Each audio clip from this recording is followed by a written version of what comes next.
Hi everyone, Rajneesh study में आप सभी का स्वागत है। साथियों, 1 से लेकर 12 तक हमने ड्यूटेरिया का सेट कंप्लीट किया है। ये सेट नंबर 13 है। साथियों, आप लोग डिस्कशन को अच्छे तरीके से देखिएगा, सारा ऑप्शन को ध्यान से सुनिएगा। जो हम डिस्कस करते हैं उसमें बहुत सारा क्वेश्चन हम बताते हैं। आप लोग देखिएगा तो आप लोग का एग्ज़ाम काफ़ी नज़दीक है, फ़ायदा ज़रूर करेगा।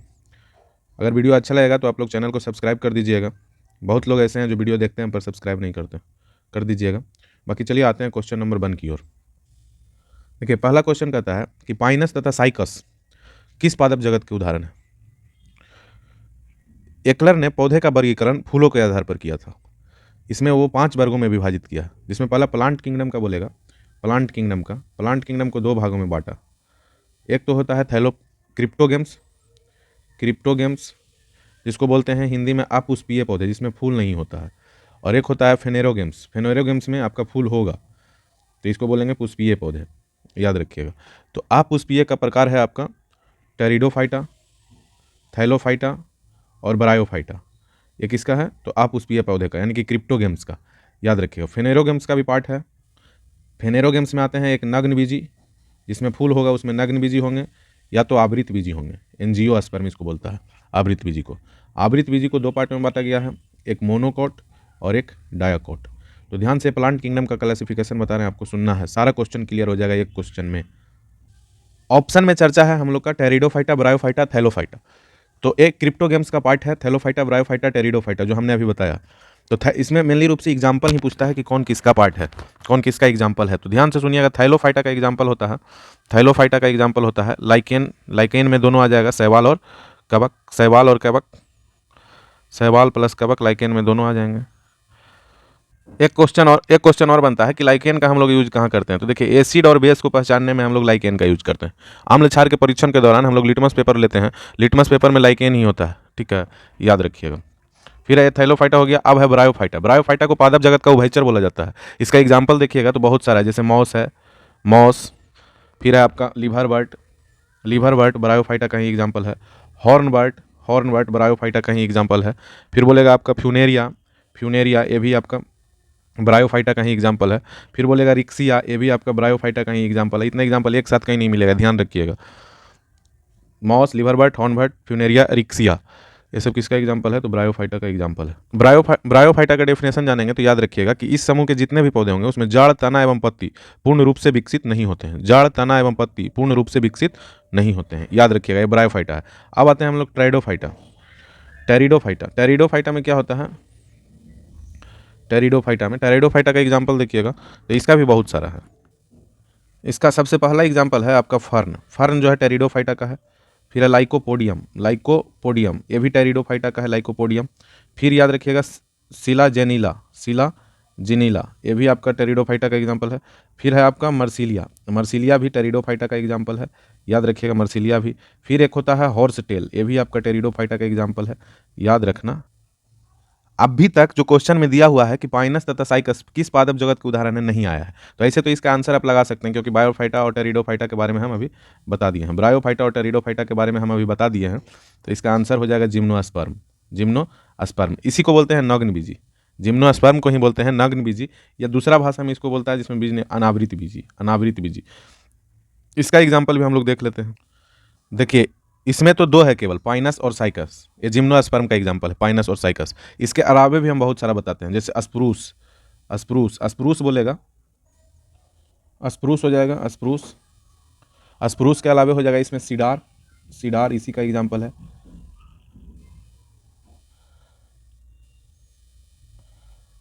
सीडार हो गया, अस्प्रूस, सीडार। फिर पाइन, साइकस, 2 एग्जाम्पल याद रखिएगा, फिर से बता देते हैं। अस्प्रूस, सीडार, एक होता है पाइनस और एक होता है साइकस। इसके अलावा 2 और बता दिए, अब याद रखिएगा, अस्प्रूस और सीडार भी इसी का एग्जाम्पल है, जिम्नोस्पर्म का। तो पूछेगा आवृत बीजी कौन सा होता है, तो जिसमें बीज मिलेगा, जैसे आम हो जाएगा आवृत बीजी, एंजियोस्पर्म। जामुन हो जाएगा आपका, सब देखिए आम के दिन में ही होता है। लीची हो जाएगा आपका, ये भी याद रखिएगा, आवृत बीजी। धान, गेहूँ, मक्का, ये सब क्या आवृत बीजी के ही प्रकार हैं, धान, गेहूँ, मक्का। आवृतबीजी कहीं होता है मोनोकॉट डाइकॉट, तो मोनोकॉट में जितना आ जाएगा वो सब आवृतबीजी, डाइकॉट में जितना आ जाएगा सब आवृतबीजी होता है। तो इस तरह से हम लोग याद रख सकते हैं। तो पाइनस तथा साइकस किस पादप जगत के उदाहरण है? तो ये जिम्नोस्पर्म के हो जाएगा उदाहरण, यानी कि 1 का सी। इसमें हम बहुत सारा क्वेश्चन आप लोग को बताए हैं, याद रखिएगा। आता है क्वेश्चन, किसी से नहीं बनता है। साइंस का ये टफेस्ट है, बायो से बहुत डीप से जाके पूछता है अगर ये सब पूछता है तो। ठीक है, नेक्स्ट क्वेश्चन है हमारा, अल्कोहल को कार्बोक्सिलिक अम्ल में परिवर्तित किया जा सकता है। तो ये परिवर्तित किया जा सकता है ऑक्सीडेशन अभिक्रिया द्वारा। तो इसका आंसर हो जाएगा 2 का ए। नेक्स्ट क्वेश्चन है कि शैवाल तथा कवक के मिलने से लाइकेन बनता है, जिसे क्या कहते हैं? इसको म्यूचुअलिज्म बोलते हैं। Option number B, option number B इसका सही आंसर है, म्यूचुअलिज्म। म्यूचुअलिज्म में एक जाति को लाभ और दूसरी जाति को भी लाभ होता है, उसको बोलते हैं म्यूचुअलिज्म, मतलब पारस्परिक संबंध। फिर नेक्स्ट क्वेश्चन है, नेक्स्ट क्वेश्चन से पहले पैरासाइटिज्म को भी जानते हैं। इसको बोलता है प्रजीविता, हिंदी में इसको बोलते हैं प्रजीविता। इसमें एक को लॉस और एक को लाभ, एक जाति को लाभ और एक जाति को हानि। एक होता है कॉमन्सलिज्म। इसका एग्जाम्पल हो जाएगा जैसे आपका लताएं जो होती है, अमरलता, ये बैर उड़ के पौधे पर जाती है, तो एक को फायदा होता है और एक को हानि होता है। एक होता है कॉमन्सलिज्म। कॉमन्सलिज्म में एक को लाभ होता है और एक को न लाभ न हानि, इसको बोलते हैं कॉमन्सलिज्म, जिसको हिंदी में बोलते हैं सबोजिता। कभी कभी इतना ही पूछता है कि किस जाति में एक को लाभ और दूसरी को न लाभ न हानि होता है, तो उसमें वो हो जाएगा सबोजिता या कॉमन्सलिज्म। किस जाति में एक को लाभ और दूसरी जाति को हानि होता है, उसको बोलते हैं प्रजीविता। फिर किस शैवाल और कवक को म्यूचुअलिज्म बोलते हैं, जिसमें दोनों जाति को लाभ हो, म्यूचुअलिज्म, याद रखिएगा। बाकी चौथा नंबर क्वेश्चन कहता है कि अम्लीय मृदा में उगने वाले पौधे क्या कहलाते हैं? तो अम्लीय मृदा में उगने वाले पौधे को ऑक्जेलोफाइट्स बोलते हैं, ऑक्जिलोफाइट्स, याद रखिएगा। जीरोफाइट्स मरुस्थलीय पौधे होंगे, बालू पर उगने वाले पौधे हो गए, याद रखिएगा। एक होता है लिथोफाइट, एकड़ी चट्टानों पर उगते हैं। और हेलोफाइट नमकीन क्षेत्रों में उगने वाले वनस्पति को बोलते हैं। नेक्स्ट क्वेश्चन कहता है कि पुरुषों और महिलाओं में स्वर रज्जु की लंबाई कितनी होती है क्रम से? तो पुरुष में थोड़ा ज़्यादा होता है, तो पुरुष में 20 mm और महिला में बोलेगा तो 15 mm, ऑप्शन नंबर 3, याद रखिएगा। नेक्स्ट क्वेश्चन है कि निम्न में से गलत चुने, इनमें से कौन गलत है, ये चुनना है। विटामिन B7 का पायरोडोक्सिन ना होकर बायोटीन होता है विटामिन B7 का, और बाकी विटामिन B9 का फॉलिक एसिड सही है। विटामिन डी का साइनोकोबालामीन ना होकर कैल्सीफेरोल होगा, कैल्सीफेरोल। साइनोकोबालामीन किसका होता है? तो विटामिन B12 का। पायरिडोक्सिन बोलेगा तो विटामिन B6 का। यानी कि इसका कौन गलत है? तो 2 और 3 दोनों गलत है, ऑप्शन नंबर बी इसका सही आंसर हो जाएगा। नेक्स्ट क्वेश्चन है कि परमाणु के नाभिक में कौन कौन से मूलकण होते हैं? न्यूट्रॉन प्लस प्रोटॉन होता है, क्या एक बार बताएं। नाभिक का खोज रदरफोर्ड ने किया था। इलेक्ट्रॉन चारों ओर चक्कर लगाता है, तो नाभिक में होता है प्रोटॉन और न्यूट्रॉन, N+P। नेक्स्ट है कि प्रकाश उत्सर्जक डायोड के कार्य करने का सिद्धांत क्या है? तो ये विद्युत संदीप्ति है, याद रखिएगा। नेक्स्ट क्वेश्चन है कि हैलोजन लंप का तंतु निम्न में से किस मिश्र धातु का बना होता है? तो ये टंगस्टन और सोडियम का बना होता है, याद रखना है। नेक्स्ट क्वेश्चन है, आपस में जुड़ी दो आवेशित वस्तुओं के बीच विद्युत धारा नहीं प्रवाहित हो, यदि वे होते हैं समान विभव पर रहेंगे तो विद्युत धारा प्रवाह नहीं होगा। नेक्स्ट क्वेश्चन है कि कैथोड और एनोड किरणों के बारे में कौन सा कथन सही है, इसकी पहचान करें। तो कैथोड किरणें जो हैं, कैथोड किरणों के कण सभी तत्वों के लिए समान होते हैं, ऑप्शन नंबर बी इसका राइट आंसर है। नेक्स्ट क्वेश्चन है कि किसका परमाणुीय ईंधन के रूप में प्रयोग नहीं होता है? तो यूरेनियम का तो होता ही है, प्लूटोनियम का भी होता है, थोरियम का भी होता है, सीसा का प्रयोग नहीं होता, याद रखिए। फिर नेक्स्ट क्वेश्चन है कि कोहरे निम्नलिखित में से किस कोलाइडी तंत्र का व्यक्त करता है? तो कोहरा गैस में द्रव होता है, याद रखना है, कई बार पूछा है। नेक्स्ट क्वेश्चन है कि निम्न में से कौन जल के साथ बिल्कुल अभिक्रिया नहीं करता है? तो जल के साथ सीसा अभिक्रिया नहीं करता है। वनस्पति तेलों के हाइड्रोजनीकरण में निम्नलिखित में से किस उत्प्रेरक का प्रयोग किया जाता है? कई बार आया क्वेश्चन, यह निकेल का प्रयोग किया जाता है। फिर नेक्स्ट क्वेश्चन है हमारा कि निम्नलिखित में से कौन सा एंजाइम प्रोटीनों को अमीनो एसिड में विभक्तित करता है? प्रोटीन को अमीनो एसिड में तोड़ता है पेप्सिन। फिर है असंतृप्त हाइड्रोकार्बन उत्प्रेरक की उपस्थिति में हाइड्रोजन जोड़ते हैं, जैसे कि, तो ये हो जाएगा आपका निकेल और पैलोडियम, निकेल और पैलोडियम, ऑप्शन नंबर बी, याद रखिएगा। फिर नेक्स्ट क्वेश्चन है हमारा, जैव मंडल में निम्न जैविक घटकों में से किसे उत्पादक के स्तर पर रखा जाता है? तो उत्पादक के स्तर पर हरे पौधों को रखा जाता है। नेक्स्ट क्वेश्चन है कि दूध का कौन सा डाइसैकराइड उपस्थित होता है? कौन सा डाइसैकराइड, मतलब दूध में लैक्टोज होता है, ऑप्शन नंबर सी इसका सही आंसर है। फिर अधोलिखित में से कौन सा यौगिक एक विटामिन नहीं है? देखिए नियासिन जो होता है विटामिन B3 का रासायनिक नाम है। राइबोफ्लोविन आपका विटामिन B2 का। पायरिडोक्सिन बोलेगा तो विटामिन B6 का। और थायरोक्सिन एक प्रकार का हार्मोन है, तो ये आंसर सही है, विटामिन नहीं है। ठीक है, नेक्स्ट क्वेश्चन कहता है खद्दानों की कृषि सर्वप्रथम किस काल में प्रारंभ हुई? नवपाषाण काल में खद्दान की कृषि। इससे क्वेश्चन आता है कि आग का आविष्कार किस काल में हुआ है? तो देखिए आग बोलेगा ना, आग, तो ये पूरा पाषाण काल। आग बोलेगा तो पूरा पाषाण काल, जबकि पहिया बोलेगा, पहिया, तो ये नवपाषाण काल का है। तो आग आया था पूरा पाषाण काल में, पहिया बोलेगा तो नवपाषाण काल में। खदानों की कृषि सर्वप्रथम नवपाषाण काल में। और एक क्वेश्चन और आता है कि मनुष्य में अस्थायी निवास की प्रवृत्ति कब से आई? तो ये नवपाषाण काल से ही स्टार्ट हुआ था, अस्थायी निवास की प्रवृत्ति। फिर बोलेगा कृषि का विकास, यही है कृषि का विकास, ये भी नवपाषाण काल में, पहिया भी नवपाषाण काल में, याद रखना है। मध्यपाषाण काल में याद रखिएगा, तो आप लोग याद रखिए कि पशुपालन, पशुपालन का जो साक्ष्य मिला है मध्यपाषाण काल से। मध्यपाषाण काल में एक एमपी का स्थल था आदमगढ़, आदमगढ़, आदमगढ़, आदमगढ़ याद रखिए, आदमगढ़। और एक राजस्थान का स्थल था बागोर। तो बागोर और आदमगढ़ से यहाँ पे मिला है क्या आपका पशुपालन। तो पशुपालन बोलेगा तो बागोर एवं आदमगढ़ से याद रखिएगा। मध्य प्रदेश का जो भीमबेटका है वहाँ से भी आपका मध्यपाषाण काल के ही उपकरण प्राप्त होते मिलते हैं, याद रखिएगा। भीमबेटका का गुफा का खोज किया था बीएस बाकनकर, ये भी पूछा हुआ है क्वेश्चन, बीएस बाकनकर, याद रखिएगा। फिर है आपका नेक्स्ट क्वेश्चन है,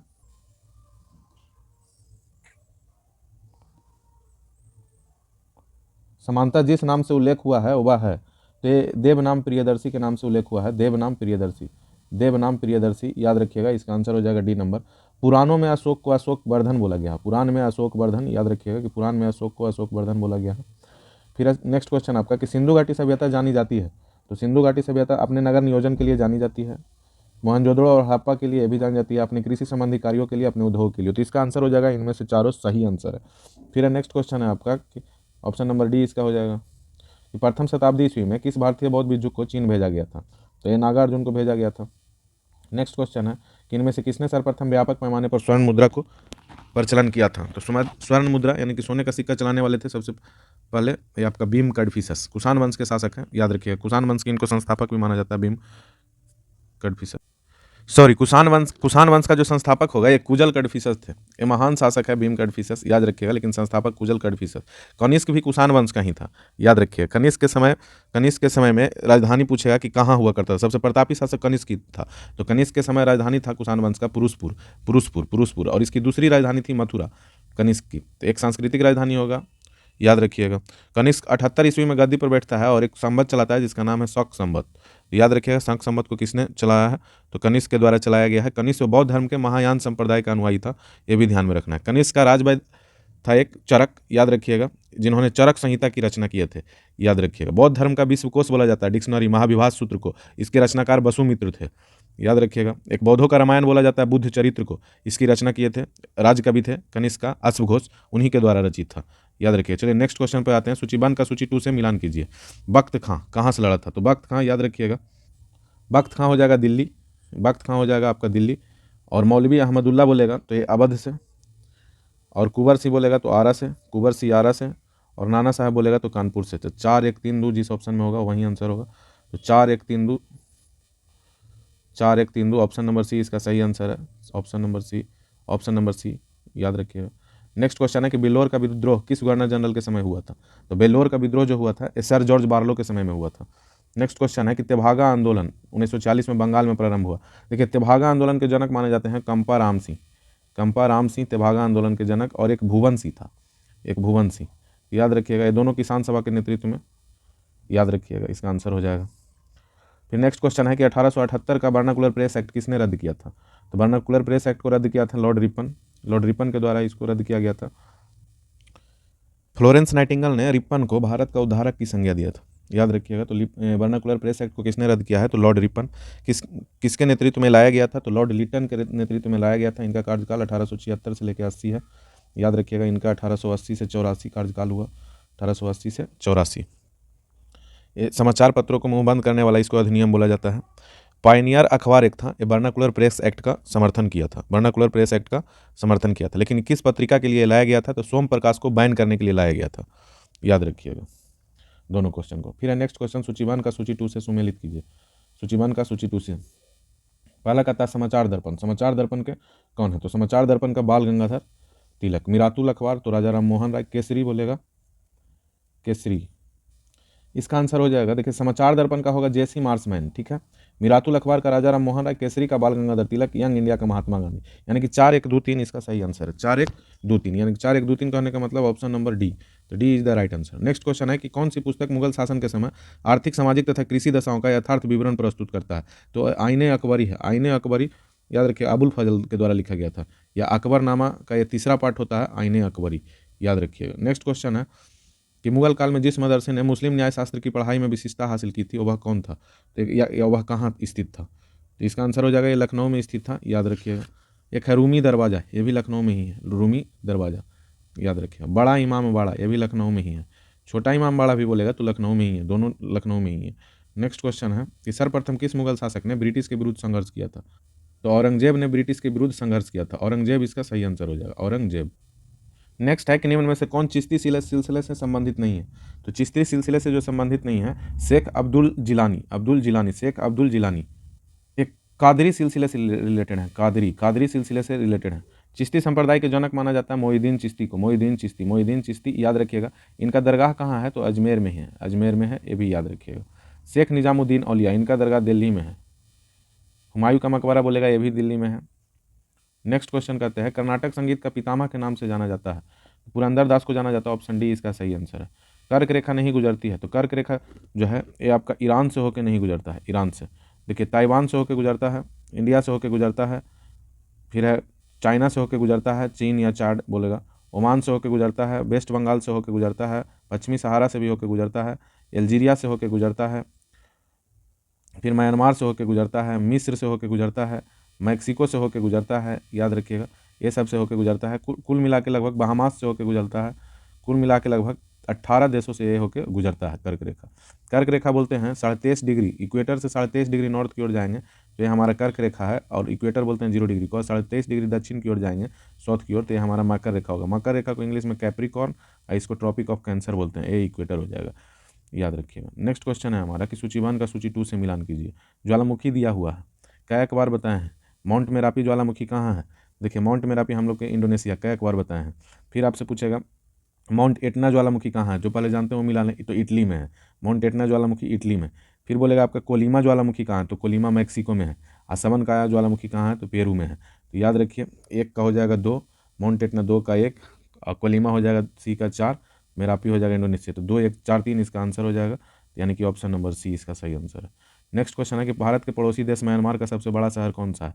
तो म्यांमार का सबसे बड़ा शहर यांगून है, याद रखिएगा। म्यांमार की एक जीवन रेखा, एक नदी को बोला जाता है जिसका नाम है इरावदी नदी। इरावदी नदी म्यांमार की जीवन रेखा कहलाता है, तो इसको भी ध्यान रखना है। नेक्स्ट क्वेश्चन है कि निम्नलिखित में से कौन सा कथन सही नहीं है, यानी कि गलत है?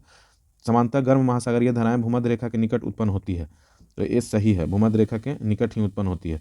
नेक्स्ट है कि गल्फ स्ट्रीम शीत जलधारा है, ये गर्म जलधारा है, शीत ना होकर गर्म होगा, यानी कि इसका गलत आंसर जो है केवल 2 है, गलत आंसर जो है केवल 2 है, याद रखना है। नहीं, किस स्थिति में मुद्रा के मूल्य में वृद्धि होता है तथा वस्तुएं एवं सेवाओं की कीमतों में गिरावट आती है? तो ये मुद्रा स्फीति आएगा तब होगा, याद रखना है। नेक्स्ट क्वेश्चन है कि निम्नलिखित में से कौन सी आर्थिक गतिविधियां प्राथमिक क्षेत्र के अंतर्गत आता है? तो कृषि प्राथमिक क्षेत्र के अंतर्गत आता है, यानी कि इसका केवल 2 आंसर सही है। नेक्स्ट 42 नंबर क्वेश्चन कहता है कि निम्न में से भारत में किस समूह की चट्टानें धात्विक खनिजों का प्रमुख स्रोत है? तो धात्विक धारवाड़ समूह के प्रमुख स्रोत है, इसी में होगा सोना मिलेंगे, लोहा मिलेंगे, याद रखिएगा, मैग्नीज मिलेगा। फिर नेक्स्ट क्वेश्चन है कि निम्नलिखित उद्देश्यों में से कौन सा एक भाग संविधान की उद्देशिका में सन्निविष्ट नहीं है? तो उद्देशिका में आर्थिक स्वतंत्रता का बात कहीं नहीं है। विचार, विश्वास, अभिव्यक्ति, ये सब की स्वतंत्रता है, धर्म, उपासना, ये सब की स्वतंत्रता है, जबकि आर्थिक स्वतंत्रता का बात नहीं कहा गया है, याद रखिएगा। हमारा प्रस्तावना जो है 26 नवंबर 1949 को अपनाया गया था, 26 नवंबर 1949 को, याद रखिएगा। इसमें 5 प्रकार के स्वतंत्रता की चर्चा है, 3 प्रकार का आपका न्याय का चर्चा है, और 2 प्रकार का समानता की चर्चा है। तो इस स्वतंत्रता में 3 तो दिया हुआ ही है, विचार, अभिव्यक्ति, विश्वास, 2 इसमें बच गया, एक धर्म और एक उपासना। तो टोटल 5 प्रकार का स्वतंत्रता हो गया। 3 प्रकार का न्याय है जिसमें राजनीतिक, आर्थिक और सामाजिक होता है, सामाजिक, आर्थिक और राजनीतिक न्याय का चर्चा है, और 2 आपका समानता है, तो प्रतिष्ठा और अवसर की समानता। सब का सब क्वेश्चन है, ध्यान रखिएगा। 26 नवंबर 1949 को हमारा संविधान लागू हुआ था, ये भी ध्यान में रखना है। नेक्स्ट क्वेश्चन है कि भारत में पिछड़ा वर्ग को परिभाषित करने, सूची बनाने और उसकी समस्याओं को जानने के लिए एक आयोग बनाने से संबंधित प्रावधान भारतीय संविधान के किस अनुच्छेद में है? तो ये है आपका अनुच्छेद 340 में, इसको भी ध्यान में रखना है। नेक्स्ट क्वेश्चन है कि निम्नलिखित में से सही वाक्य को चुनें। तो लोकतांत्रिक व्यवस्था में समस्त शक्तियों को सरकार किसी एक अंग तक सीमित नहीं रखता है, तो ये 45 का डी सही आंसर है। फिर नेक्स्ट है कि किस संविधान संशोधन के अंतर्गत राष्ट्रीय आपात स्थिति लागू करने के लिए आंतरिक अशांति के स्थान पर सशस्त्र विद्रोह को आधार बनाया गया था? वो काफ़ी इंपॉर्टेंट क्वेश्चन है, 44वां संविधान संशोधन के द्वारा इसको बनाया गया था, आंतरिक अशांति के स्थान पर सशस्त्र विद्रोह को लागू किया जाए। आपातकाल अनुच्छेद बोलेगा तो 352 में है, 352 में, जबकि 356 में आपका राष्ट्रपति शासन और 360 में आपका वित्तीय आपातकाल। पूछता है क्वेश्चन कि वित्तीय आपातकाल किस देश के संविधान से हमारे संविधान में ऐड किया गया है? तो ये अमेरिका के संविधान से लिया गया, इंपॉर्टेंट क्वेश्चन है। जबकि आपातकाल बोलेगा तो ये जर्मनी के वाइमर संविधान से लिया गया है, याद रखिएगा। नेक्स्ट क्वेश्चन है कि निम्नलिखित अधिकारियों पर विचार कीजिए और उनका क्रम, वरीयता क्रम के बारे में पूछ रहा है, याद रखिएगा, बता रहे हैं अभी। देखिए वरीयता क्रम में बोलेगा तो सबसे पहले तो हमारा प्रेसिडेंट आ जाएंगे, प्रेसिडेंट के बाद दूसरा नंबर पर बोलेगा तो वाइस प्रेसिडेंट जिनको उपराष्ट्रपति बोल सकते हैं, तीसरा नंबर पर बोलेगा तो आ जाएंगे हमारे पीएम, चौथा नंबर पर राज्यों के राज्यपाल, कई बार बताएं, ध्यान से याद रखना है। तो 4 तो ये आपको हमेशा ही याद रहेंगे। 5 नंबर से हम शुरू करते हैं। 5 नंबर पर आएंगे आपके, 5 नंबर पर उप प्रधानमंत्री जिसको बोलेंगे डिप्टी पीएम उप प्रधानमंत्री। फिर छठा नंबर पे हो जाएगा chief justice of India, CGI छठा नंबर पर। लोकसभा अध्यक्ष भी बोल सकते हैं। इसके बाद आएंगे हमारा लोकसभा अध्यक्ष। इसके बाद बोलेगा तो याद रखिए केंद्रीय मंत्रिमंडल के जितने भी मंत्री होंगे वो आएंगे। और फिर केंद्रीय मंत्रिमंडल के मंत्री के बाद आएंगे भूतपूर्व पीएम। तो इससे इतना से ये क्वेश्चन हमारा बन जाएगा, इतना से हमारा क्वेश्चन ये वाला बन जाएगा। तो इसका आंसर हो जाएगा, सबसे पहले कौन आएगा, सबसे पहले आ जाएंगे संघीय मंत्रिमंडल के सदस्य, तो पहला नंबर पर। दूसरा नंबर पर सीजेआई, तीसरा नंबर पर आ जाएंगे मुख्य निर्वाचन आयुक्त, और फिर ये चौथा नंबर पर मंत्रिमंडलीय सचिव। तो इसका आंसर हो जाएगा 3 4 2 1। देखिए इसका ऑप्शन तो आप लोग मिला लिए लेकिन समझे नहीं होंगे। अब देखिए 1 से लेकर 4 तक समझ गए होंगे, 5 से हम फिर से बता देते हैं। 5 में क्या है, 5 में हो जाएगा, देखिए फिर से क्रम याद रखिएगा। 5 में भूतपूर्व राष्ट्रपति, भूतपूर्व प्रेसिडेंट 5 में, ठीक है। 5 का एक उपखंड है का, इसमें आएंगे हमारा उप प्रधानमंत्री। उस समय डायरेक्ट बता दिए थे कि डायरेक्ट इसके बाद उप प्रधानमंत्री आएंगे। उप प्रधानमंत्री के बाद छठा में लोकसभा का अध्यक्ष and CJI chief justice of India, ठीक है। 7 में आएंगे सीएम, हमारे सीएम, फिर कैबिनेट मंत्री, जितने भी कैबिनेट मंत्री होते हैं वो 7 में। फिर विपक्ष के नेता, ये भी 7 में ही आएंगे। भूतपूर्व पीएम बोलेगा, ये भी 7 में ही आएंगे, याद रखिएगा। 7 का एक का होता है उपवर्ग, इसमें भारत रत्न जितना भी व्यक्ति को प्राप्त किया गया है ये आएंगे, याद रखिएगा। 8 में आपका राजदूत आएंगे, राजदूत जो दूसरे देश में एम्बेसडर के तौर पर रहते हैं। 9 में सुप्रीम कोर्ट के अन्य न्यायाधीश आएंगे, सुप्रीम कोर्ट के अन्य न्यायाधीश, इसको भी याद रखना है।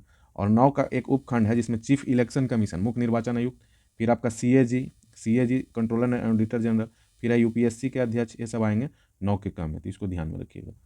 नेक्स्ट क्वेश्चन है हमारा, राज्यपाल से संबंधित कथनों पर विचार कीजिए। कह रहा है 7वें संविधान संशोधन अधिनियम के अनुसार एक ही व्यक्ति 2 राज्यों के राज्यपाल हो सकते हैं। बिल्कुल सही बात है, 2 राज्यों के राज्यपाल हो सकते हैं। राज्यपाल पर पद नियुक्ति होने के लिए राज्य विधानसभाओं के सदस्य चुने जाने की योग्यता रखता है, ये गलत है, विधानसभा नहीं होगा। राज्यपाल के लिए मिनिमम एज 35 वर्ष है, जबकि विधानसभा के लिए मिनिमम एज 25 वर्ष है। अनुच्छेद 213 के तहत राज्यपाल अध्यादेश जारी कर सकता है, तो ये सही आंसर है, यानी कि 1 और 3 इसमें सही हो जाएगा, यानी कि ऑप्शन बी। निम्नलिखित में से किस अधिनियम द्वारा संवैधानिक निरंकुशता का सिद्धांत प्रवृत्त किया गया? यह है आपका 1935 का भारत सरकार अधिनियम, याद रखिए। नेक्स्ट क्वेश्चन है हमारा, अंतरिम सरकार के काल में मुस्लिम लीग द्वारा पैदा की गई परेशानियों से थककर एक वरिष्ठ कांग्रेसी नेता ने कहा था कि जिन्ना विभाजन चाहते हैं या नहीं, अब हम स्वयं विभाजन चाहते हैं। ये किसने बोला था? तो ये वल्लभ भाई पटेल के द्वारा बोला गया था, याद रखिएगा। ग्राम सभा संबंधी संवैधानिक व्यवस्था संबंधी अनुच्छेद कौन सा है? तो संवैधानिक व्यवस्था से रिलेटेड अनुच्छेद है 243। इसी में ग्राम सभा की परिभाषा के बारे में चर्चा किया गया है, याद रखिए। 243 के ए में है ग्राम सभा हमारा, और एक ग्राम सभा होगा। 243 के बी में पंचायतों का गठन, सी में पंचायतों की संरचना, और डी में पंचायत से रिलेटेड आरक्षण, याद रखिएगा सभी अनुच्छेद। नेक्स्ट क्वेश्चन है कि भारत के सर्वोच्च न्यायालय ने निम्नलिखित में से किस बात को अनुच्छेद 368 के अंतर्गत पारित विधियां अनुच्छेद 13(2) के विधि में शामिल नहीं है के मुद्दे पर चर्चा की गई है? तो यह है आपका केशवानंद बनाम भारती बनाम भारत संघ, याद रखिएगा। 13 जजों की ये पीठ थी, ये भी ध्यान में रखना। नेक्स्ट क्वेश्चन है हमारा कि बिहार राज्य का क्षेत्रफल भारत के क्षेत्रफल का कितना परसेंटेज है? तो 2.86% है, याद रखिएगा बिहार राज्य का क्षेत्रफल, जो कि क्षेत्रफल में है 94,163 वर्ग किलोमीटर, 94,163 वर्ग किलोमीटर, याद रखिएगा। बिहार का उत्तर से दक्षिण विस्तार बोलेगा, और नॉर्थ से साउथ, और ईस्ट से वेस्ट, तो पूरब से पश्चिम तो ज़्यादा है बिहार का विस्तार, तो पूरब से पश्चिम बोलेगा तो कितना है 483 किलोमीटर, और उत्तर से दक्षिण बोलेगा तो 345 किलोमीटर, ये भी याद रखना। नेक्स्ट क्वेश्चन है हमारा कि बिहार में किसान आंदोलन का प्रमुख कारण क्या था? बिहार में किसान आंदोलन का प्रमुख कारण यह था जमींदारी उन्मूलन, गैर कानूनी वसूली, काश्तकारों की बेदखल जमीन की वापसी, याद रखिए। बिहार विधानसभा में आरक्षित सीटों की संख्या कितनी है? देखिए टोटल तो 243 सीट है, लेकिन इसमें से एससी और एसटी के लिए कुछ सीटें आरक्षित है। तो एसटी के लिए सीटें जो आरक्षित है 2, और एसटी के लिए जो सीटें आरक्षित है ये हमारा 38 है। टोटल आरक्षित सीट बोलेगा तो टोटल 40 हो जाएगा, तो इसका आंसर बी हो जाएगा। नेक्स्ट क्वेश्चन है कि ताजे पानी की सबसे बड़ी झील लेक सुपीरियर कहाँ स्थित है? तो लेक सुपीरियर झील जो है हमारा अमेरिका में है। फिर बोलेगा बुलर झील, ये मीठे पानी की सबसे बड़ी झील है, ये हमारा जम्मू कश्मीर में है। एक चिल्का झील, एक खारे पानी की झील है, याद रखिएगा, ये उड़ीसा में है चिल्का झील। नेक्स्ट क्वेश्चन है हमारा कि निम्नलिखित में से कौन हिंदुस्तानी शास्त्रीय वाद्य संगीत में सुविख्यात थे। तो एम एस सुब्बुलक्ष्मी जो थे सुविख्यात थे, इनको भी ध्यान में रखना है। एम एस सुब्बुलक्ष्मी, यानी कि 57 हो गया। तो अब आते हैं 58 नंबर पर, कि निम्न में से किसने कम से कम 2 बार नोबेल पुरस्कार लिया हो। तो मैडम क्यूरी जो है 2 बार नोबेल पुरस्कार लिए हैं। नेक्स्ट क्वेश्चन है हमारा कि छठी पंचवर्षीय योजना के दौरान निम्नलिखित में से कौन सा कार्यक्रम शुरू किया गया था। तो एकीकृत ग्रामीण विकास कार्यक्रम शुरू किया गया था, याद रखिएगा। आर्थिक नियोजन के संबंध में बम्बे प्लान कब सामने आई। तो बम्बे प्लान 8 उद्योगपतियों के द्वारा 1944 में लाया गया था। नेक्स्ट है कि 15वें वित्त आयोग के अनुसार विभाजन योग्य शुद्ध केंद्रीय राजस्व कर में राज्यों का प्रतिशत भाग कितना है। तो राज्यों का प्रतिशत भाग 41% है, याद रखिएगा। नेक्स्ट क्वेश्चन है कि भारत में सीमांत कृषि भूमि जोत का आकार क्या है। तो सीमांत बोलते हैं 1 हेक्टेयर से कम भूमि जोत के आकार को, 1 से 2 हेक्टेयर वाले को बोलते हैं छोटी जोत, और 2 से 4 हेक्टेयर वाले को बोलते हैं अर्ध मध्यम जोत, और 4 हेक्टेयर से 10 हेक्टेयर बोलते हैं तो इसको मध्यम जोत, और 10 हेक्टेयर से ऊपर रहेगा तो ये हो जाएगा बड़ा बड़ा जोत, याद रखिएगा। नेक्स्ट क्वेश्चन है कि आईएमएफ की पूंजी किसके योगदान से बनती है। तो आईएमएफ की पूंजी जो है ये बनता है आपका सदस्य राष्ट्र जो इसमें योगदान करते हैं वही आईएमएफ का पूंजी है। देखिए आईएमएफ का नवीनतम मेंबर बोलेगा तो इंडोरा 189वां मेंबर है।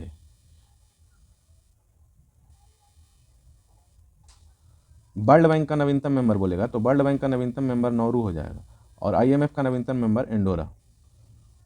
आईएमएफ का 190वां मेंबर इंडोरा है, और 189वां मेंबर बोलेगा वर्ल्ड बैंक का तो ये नौरू हो जाएगा, याद रखिएगा। फिर नेक्स्ट क्वेश्चन है हमारा कि अंत्योदय योजना का शुभारंभ कब हुआ था। तो अंत्योदय योजना का शुभारंभ जो हुआ था 1977-78 में हुआ था।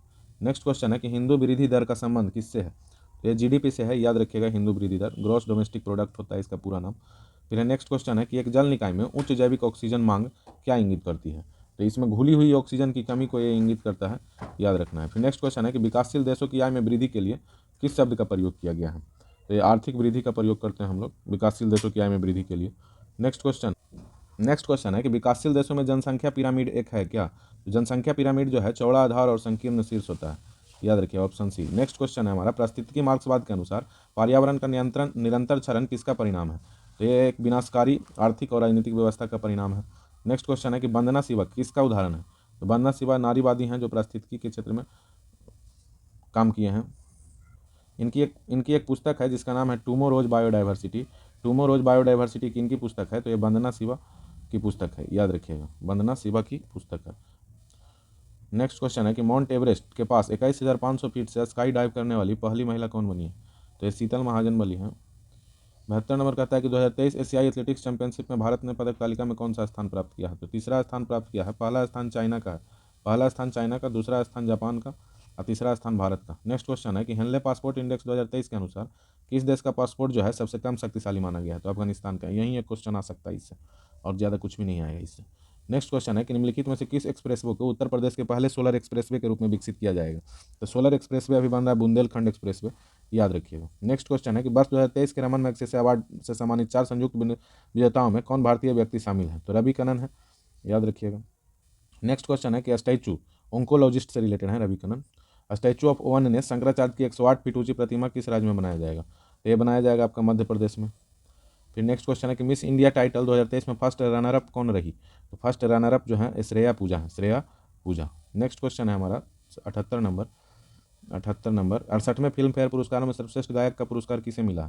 सर्वश्रेष्ठ गायक का पुरस्कार अरिजीत सिंह को। नेक्स्ट क्वेश्चन है कि हाल ही में one sun one world one grid सम्मेलन का आयोजन कहाँ किया गया था। तो ये नई दिल्ली में किया गया था, नई दिल्ली में। फिर नेक्स्ट क्वेश्चन है कि सतलज नदी में एक दुर्लभ धातु टाइटेलम की खोज किसने किया है। टाइटेलम की खोज आईआईटी रोपड़, ये पंजाब में स्थित है, इसी ने किया है, याद रखिए। कुछ गणित का क्वेश्चन भी आज हम आप लोग को बता देते हैं जो अब टेक्निकल है, टेक्निकल अप्रोच से बनेगा, कुछ ना कुछ उसमें ट्रिकी टाइप का होगा, याद रखिए। आते हैं हम लोग गणित के क्वेश्चन की तरफ। देखिए 85 नंबर कहता है कि एक संख्या 2 अंकों से बनी है। अंकों के पलटने से बनी संख्या के मूल संख्या में जोड़ने पर प्राप्त संख्या निम्नलिखित में से किस संख्या से पूर्णतः विभक्त होगी। देखिए जोड़ने पर बोलेगा इस तरह की संख्या में तो 11 से विभक्त होगी, और घटाने पर बोलेगा तो ये 9 से विभक्त होगी, याद रखिएगा। आप इसको मान सकते हैं, मान के चलिए कि कोई संख्या 10x + y, और इसको पलट देंगे तो 10y + x, इस तरह से संख्या मान लेना है। और अगर जोड़ने पर बोलेगा तो मूल संख्या में जोड़ने पर तो ये 11 से विभाजित होगा, और घटाने पर बोलेगा तो ये 9 से विभाजित होगा, याद रखिएगा। एग्जाम्पल के तौर पे समझते हैं 2 1, ठीक है, और इसी को पलट देंगे 1 2 और जोड़ेंगे तो 33 हो जाएगा। तो 33 किससे डिवाइड होगा, 11 से डिवाइड होगा। उसी तरह से एक और एग्जाम्पल लेते हैं 31 और 1 3, इसको जोड़ेंगे 44 हो जाएगा। ये किससे विभाजित होगा, 11 से विभाजित होगा। अब घटाने वाला बोले हैं कि 9 से विभाजित होगा, तो ये घटाने वाला 9 से विभाजित हो जाएगा। तो जोड़िए 2 1 और पलटिए 1 2, और इसमें आएगा अंतर 9, घटाने पर तो ये किससे विभाजित होगा, 9 से। एक और देख लेते हैं, 31 और 13, ये घटाएंगे तो 18 से, यानी कि ये भी 9 से विभाजित होगा। तो घटाने पर 9 से विभाजित होता है और जोड़ने पर ये आपका 11 से विभाजित होता है, ये याद रखिएगा। तो यही आंसर हो जाएगा इसका। नेक्स्ट क्वेश्चन कहता है, एक बाल्टी में 40 ग्राम दूध था और 4 किलोग्राम दूध निकालकर उसके स्थान पर पानी भर दिया गया। एक बार हो गया प्रोसेस, यह क्रिया इसके बाद 2 बार और दोहराई गई। अंत में बने मिश्रण में दूध की मात्रा पूछ रहा है। दूध की मात्रा पूछ रहा है, कुछ नहीं करना होता इसमें, मिल्क लिख लेंगे, ठीक है। ये 40, क्योंकि क्वेश्चन में है 40 से ही करना है। फिर देखिए 4 किलोग्राम दूध जो है इसमें से निकाला जाता है 40 किलो, तो बचा कितना, तो 36 किलोग्राम। कितना में बचा, तो 40 में। ऐसा प्रोसेस कितना बार हुआ है, तो 3 बार। तो 3 बार हम लोग लिखेंगे और यही हमारा शेष दूध की मात्रा हो जाएगा, शेष दूध की मात्रा हो जाएगा, याद रखिएगा। तो ये 4 नंबर 36, ये भी 4 नंबर 36, नीचे तो 4 है। इस तरह से कैलकुलेट कीजिएगा तो इसका आंसर आ जाएगा 29.16 kg।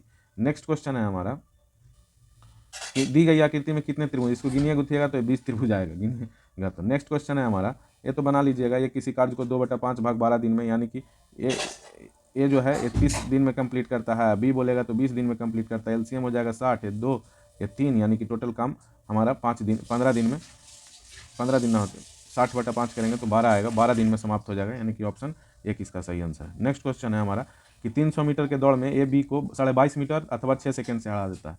तो टाइम से 6 सेकंड से हराएगा, और मीटर में बोलेगा तो 22.5 मीटर। 22.5 मीटर को हम लोग 45/2 भी लिख सकते हैं। तो 45/2 मीटर चलने में ये 6 सेकंड लिया होगा, 6 सेकंड लेता होगा। तो हमको 300 मीटर का दौड़ है, तो 300 मीटर चलने में कितना, तो 300 बटा 45 गुने 2 गुने 6, याद रखिए इतना कीजिएगा तो इसका आंसर आ जाएगा। 6 दूनी काटिए छाटिए, देखिए 9 × 5 = 45, 60 बचे, फिर 2 × 6 3 × 9 बीतिया 60, देखिए 2 दूनी 40 दूनी 80, 80 सेकंड में दौड़ कितनी देर में पूरी करता है अभी, तो 80 सेकंड में।